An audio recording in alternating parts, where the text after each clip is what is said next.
go. Any questions?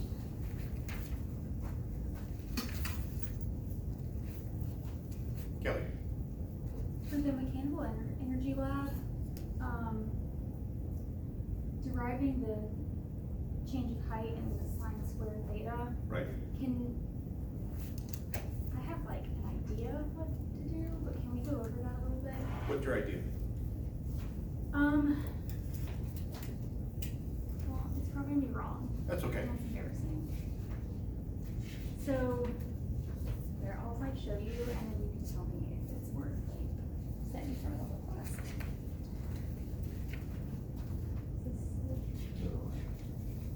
Okay, so far so good.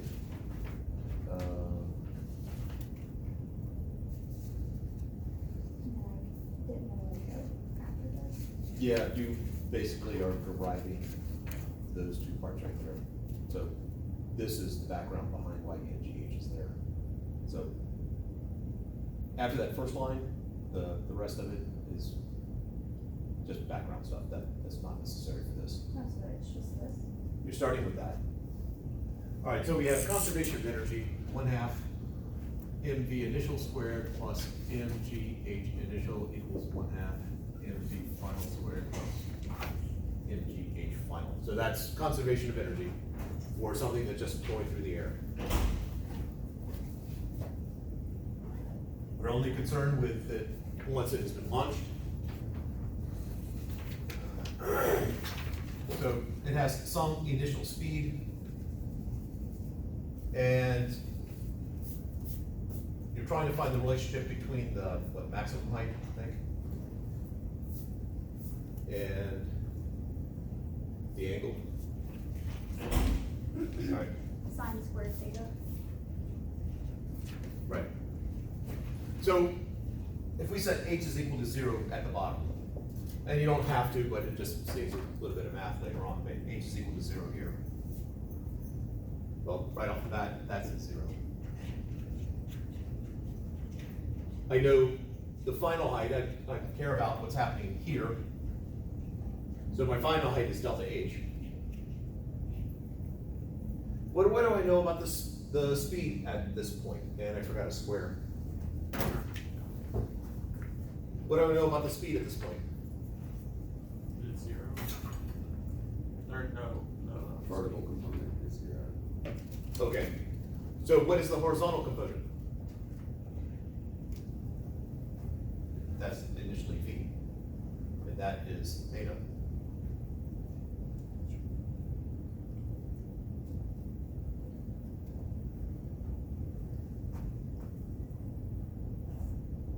That's my initial speed.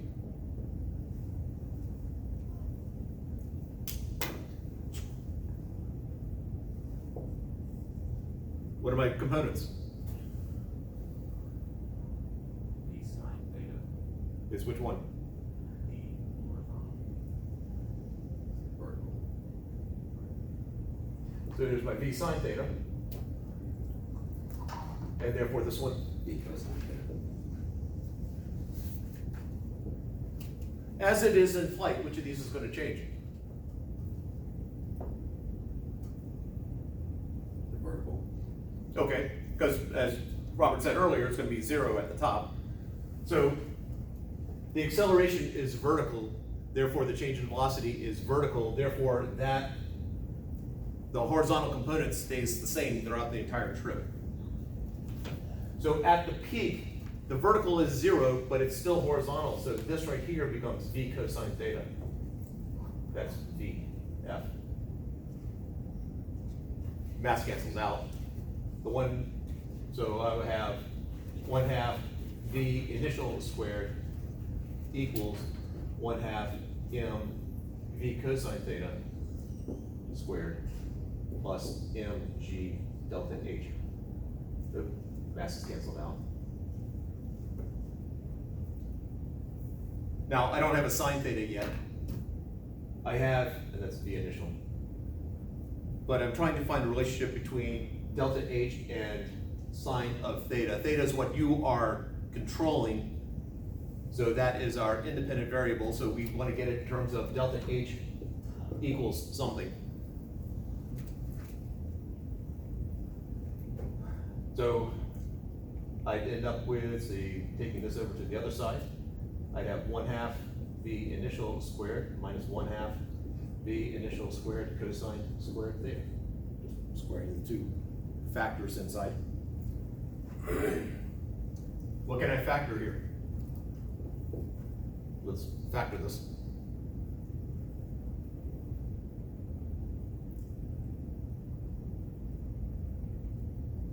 In other words, what's common to both, what are common factors to both terms? Yes. And what I'm left with is 1 minus sine squared. Cosine. and 1 minus cosine squared theta. Sine squared.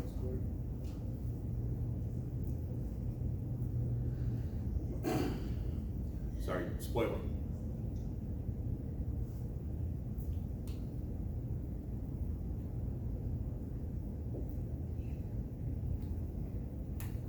What about the G? What about the, oh, Would it be divided it by? did get lost. Yeah. Yeah, 2G. thank you. So if I plot delta H for sine squared, which I believe is what you're plotting, delta H is my y value, sine squared is my x value. So I want to get that formula into y equals slope x plus b form. Well, that's my delta H. Sine squared is my x, and b is 0.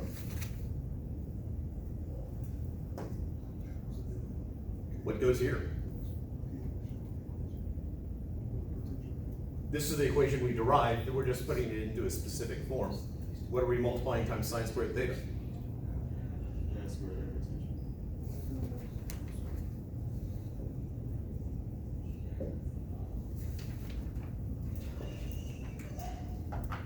So that's my slope.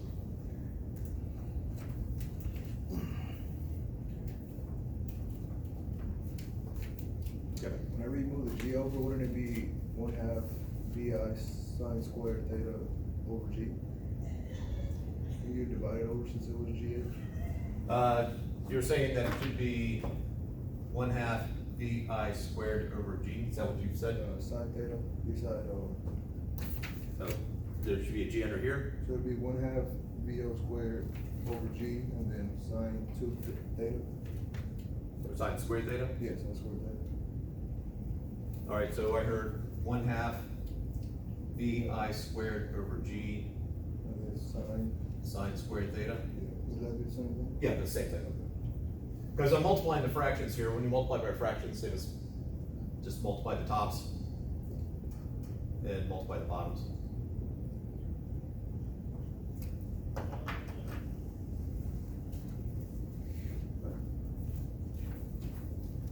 Again, apologies for, well, congratulations to those who figured it out without my just doing it. And sorry for those who wanted the challenge of doing it.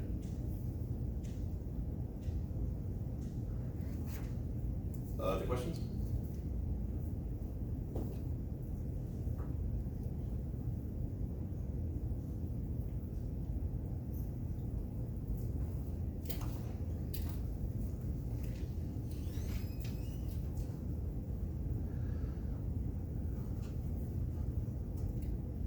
Okay.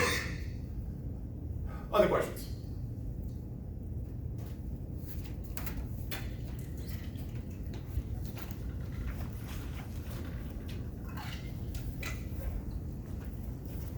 All right, I'm gonna pause this. We're gonna head out in the hallway. I need one volunteer. I think I got my hairline from it. Yeah. I'll do it biologically. Blame your mom's side. I already did, Okay. for most everything. Done. As long as you got a system.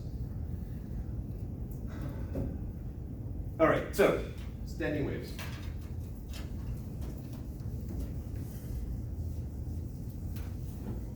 I realize I did forget a piece of equipment, but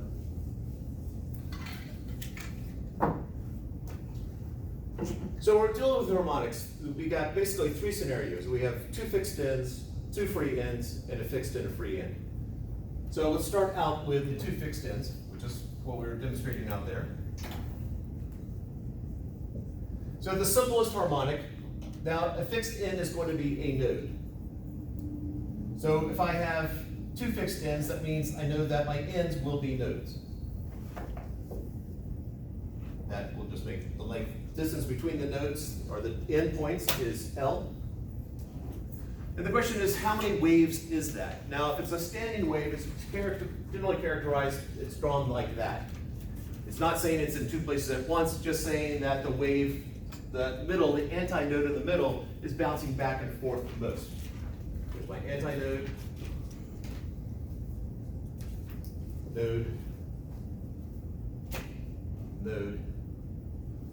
This is the first harmonic.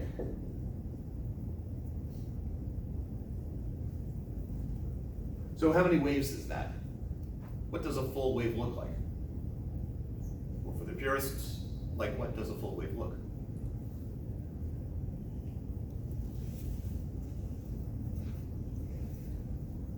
For those who've had trig, what does a sine wave look like? It's like, Just one wave. oh, is that the one that goes through the origin? Like, Yeah, it starts at the origin. yeah, so it's just like a, Okay, so one wave. So I started at my origin here. yeah, I'm going up yeah, and then down, and down. and then back up again. Do I stop? Technically, no, but. Oh, well, if I just wanted to do one wave of a sine wave. I think you do 4. Oh. I don't know. No, it's just like that, I think. I don't know, you're confusing me, it's Oh, scary. sorry, I That's one wave right there. Oh, I was right, he was just tricking me. No, I was just trying clarification. For some reason, when I ask questions, it comes across like an interrogation. Not meant to be. So if I did a standing wave, it would look like that, although that should be centered better. But my drawing from an angle is, well, my drawing in period. Let's see if I can get a little bit better. Well, I think that is better. That would be a full wave right there. So how many waves is that over there? Yeah. So the length, the distance from node to node, from endpoint to endpoint again, L is equal to a half of a wave, half a wavelength. So the wavelength of this wave would just be 2 times L. We're going to use that in a moment. If I went to the next harmonic, I still have nodes at the ends, except I'm going to add a half wave every time. And so I have a node in the middle, and I have my endpoints are nodes. How many waves is this?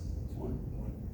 So L is equal to a full wave, or doing the fancy math, wavelength is just equal to L. Let's go to the next harmonic. So this is the second harmonic. Just abbreviated at this point. The next one.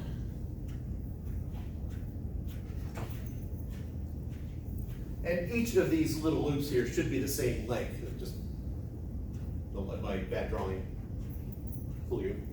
This is the third harmonic. How many waves is this? 1.5. So we start out with a half wave, we then have a full wave, now we have 1.5 waves. It just keeps progressing like that, so that's equal to 3 halves of a wave, or the wavelength is equal to 2/3 of L, which makes sense because that's my wavelength right there, and it's 2/3 of the entire length. We'll just do one more. Before I even draw it, how many waves is it going to be? 2. Or 4 halves for those who want to do it that way. So the wavelength is going to be half of L. And so again, I got nodes at the ends. I'm adding a loop each time, or adding a node and an antinode each time. So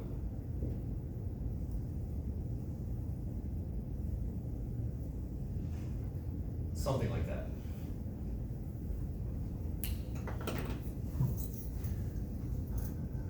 At this point,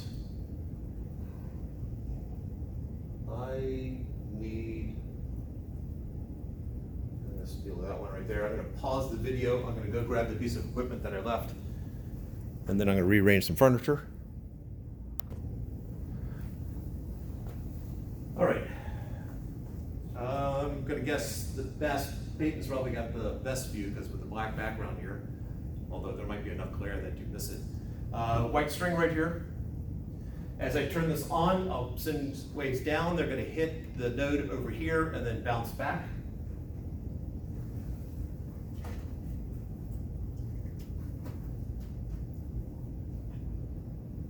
Oh, this unplugged itself. Now you can sort of see a third harmonic right there. It's a little bit off, but we have a node here, and then antinode, antinode. Now, to know how close we are, I can add a little bit of force there. That doesn't do it. Add a little bit less, and I get a much better.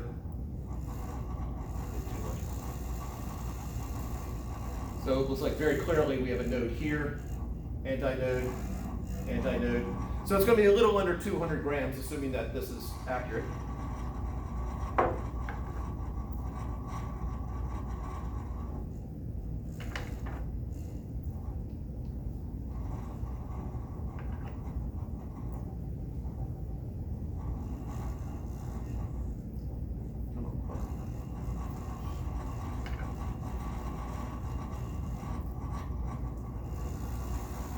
So that's looking pretty decent right there. So node, node, node, and node, antinode. Antinode, antinode. Now I do have a node here. It's a little bit off. I want the node at this point right here as opposed to slightly off. We can add just a little bit. The string doesn't have a whole lot of mass. It moved slightly.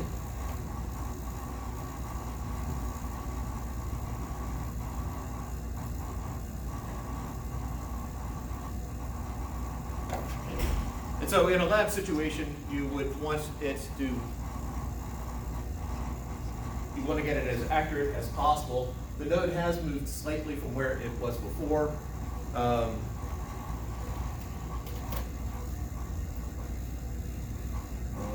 Probably too much there.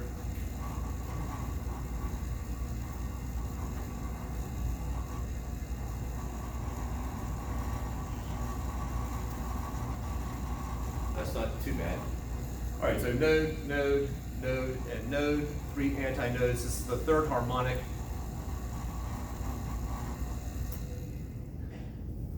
So the question is, what is the frequency at which this is vibrating? Well, let's figure it out. So we have a third harmonic.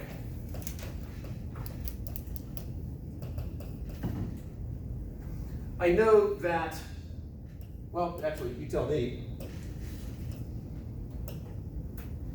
How do you find speed?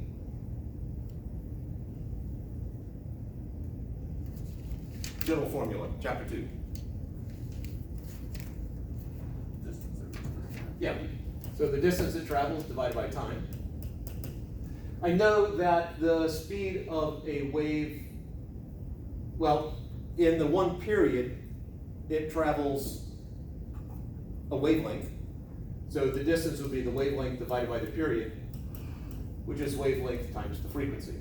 This V equals lambda F is a common one, or some textbooks, lambda nu.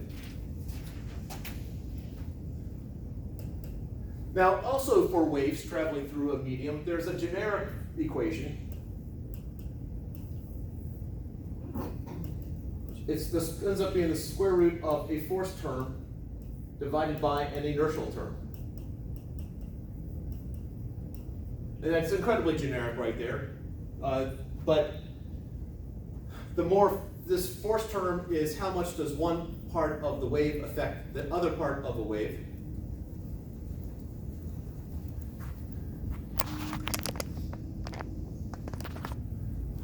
And the inertial term deals with basically how much mass are you trying to move. So as one part has a greater influence on the next part, your speed increases. And as the more mass you have, the speed decreases. In the case of a one-dimensional object or something close enough to one-dimensional, this specifically is the tension in the string divided by the linear density. This is the linear density. And this board, always the best. All right. Linear density. So what's the formula for density?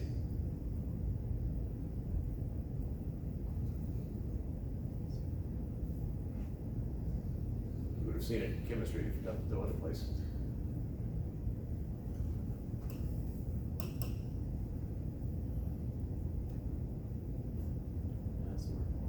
Thank you. So normal density is mass divided by volume.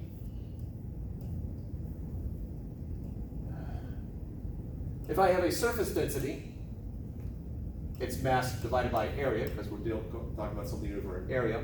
And if I have linear density, mass divided by what?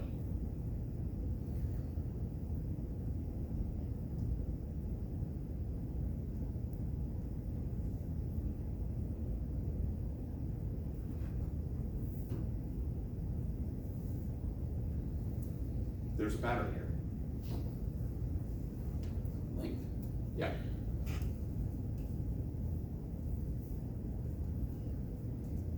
So the linear density of this string is going to be basically the mass of this string divided by the length of that string. Now this string right here,